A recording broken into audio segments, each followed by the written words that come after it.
honor your father and mother. Kindly.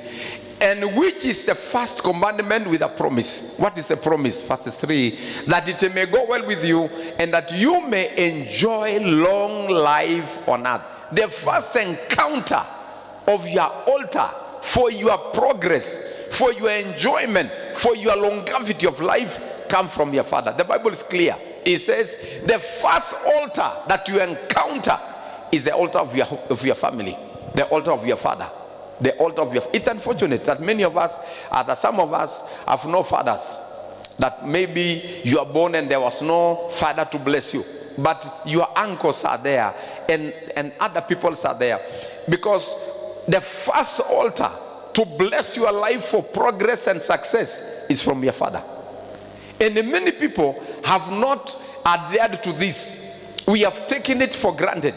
Oh, my father is not school. My father is traditional. My father is a drunkard. My father, we have excuses. And let me tell you, whether your father was a drunkard or whatever he is, or your mother, God knew that you shall come through that lineage. God knew that that is where you are to be born. So irrespective of their condition and their lives, believe you me, God would want you to receive a blessing from your father, from your mother. The first person who should bless you is your father. So for longevity, and let me tell you, you cannot muscle God at you say, oh, you know, now I speak in tongues. Let me tell you, principles stand. And it's a requirement that your father must speak a blessing. And the blessing is through honor. The word honor is to respect, great esteem, or worthy, raise worthy. But let me tell you, you cannot, I said here on Friday, if you go to State House to seek an opportunity from the president, you cannot go empty-handed. You cannot approach an authority with empty-handed. You must, and I was giving an example. I remember many years ago when people from Narok came to see President Moi, and the whole month people were preparing how to go to State House because they wanted favor for the district. And I was among the panel, and they went to Nakuru to buy high-grade cows. They brought almost 7 or 9 hybrid cows, best animals, the best in the land, and they were put in the lorries, and the lorries came.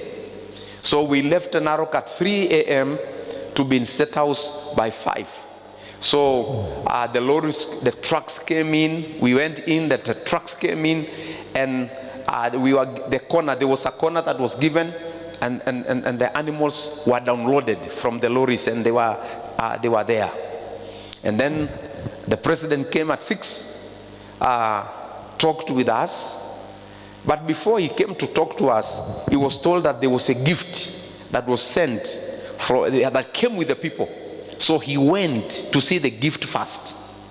And when he saw the gift first, believe you me, we were given VIP welcome. VIP welcome was given to us. And now, whatever we said was said, count it done.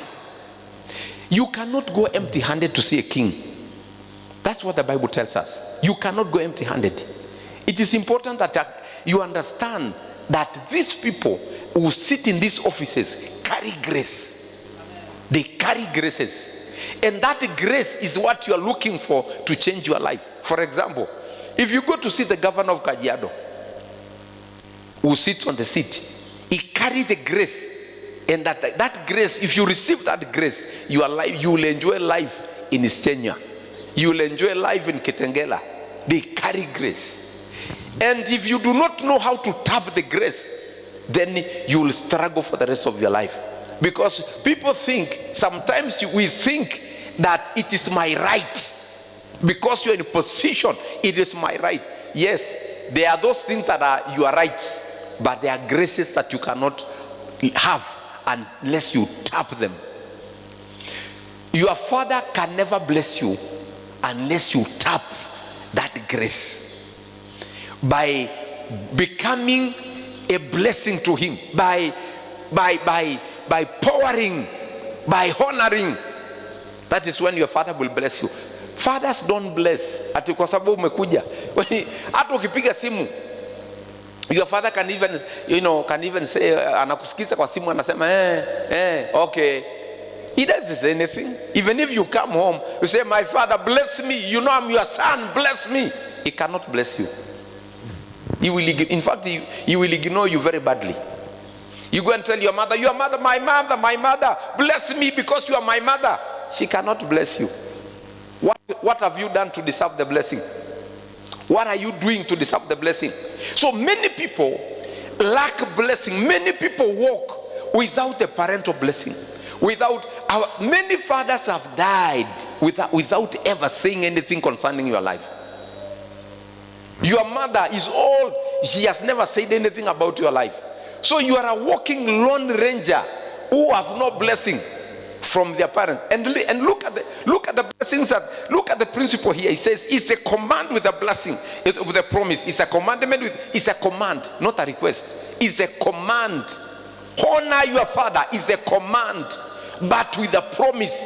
And he says the promise is that you may live longer in your life and you may prosper. You may live longer. What does that tell you? It tells you even when corona comes, it will never kill you, because the spirit of longevity and the blessing of longevity is already operating in your life. That no sickness can kill you before your time. Longevity it is not carefulness of eating that makes you live longer. It is a blessing that you carry. Praise the name of the Lord. It says you make, it's a command. But how many of us even remember our parents? You are married, you marry, and kwaheri, you are forgotten. Today your parents they don't know even your address. They don't even know where you are staying. They don't even know your house. Even if they are to come to Kitengela, if they want to reach you, they will lose your friends. And they will keep asking, how is my son doing? How is my daughter doing? Don't you think that's a curse? Operating without their blessing. It is important that the first place for you to receive your blessing is from your parents. Very important. Believe me, I'm coming to tell you the truth. This is what God has given me to share with you. That the first place for your blessing. Now, your first encounter with grace and your success in life is from your father and mother.